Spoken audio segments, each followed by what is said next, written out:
তো hello guys, আশা করছি তোমরা সবাই ভালো আছো। তো এইদিকে অনেক ফল টল বাজার টাজার করা হয়েছে, কারণ আজকে মসজিদে ইফতার দেবে আমাদের পাড়ার মহিলারা। তো কি কি হচ্ছে, কি কি আইটেম আছে, সবই তোমাদের সাথে শেয়ার করব। পুরো ভিডিওটা দেখার অনুরোধ রইল। তো এইদিকে দেখো এইগুলো আছে, আর এখন চুলো পাতার জন্য ইট আনা হচ্ছে। আর এইদিকে গরম করবে ছোলাটাকে, মানে সিদ্ধ করবে। তো এইদিকে সিদ্ধ হোক।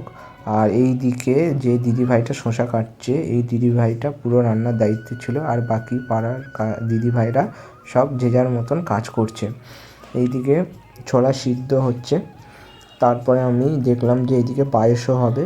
তো বন্ধুরা, এইদিকে ছোলাটা সিদ্ধ হয়ে গিয়েছে। তারপর জলটাকে একটু নিংড়ে একটি গামলিতে ঢালা হচ্ছিল। তো এটা দেখতে কত সুন্দর লাগছে, তাই না?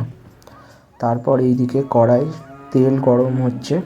তারপরে পেঁয়াজগুলোকে দিয়ে দিল। দেখো কত সুন্দর লাগছে। পেঁয়াজগুলো ভাজা হয়ে গেলে এর মধ্যে মশলা দেবে, দিয়ে ছোলা হবে। আর এইদিকে ছোলার সাথে ছিল চিকেনের কুচি করেছিল। আর এই দিদিভাইটা পুরো রান্নায় ছিল। তো বন্ধুরা, বাকি ভিডিওটা আমি লম্বা ভিডিও করব।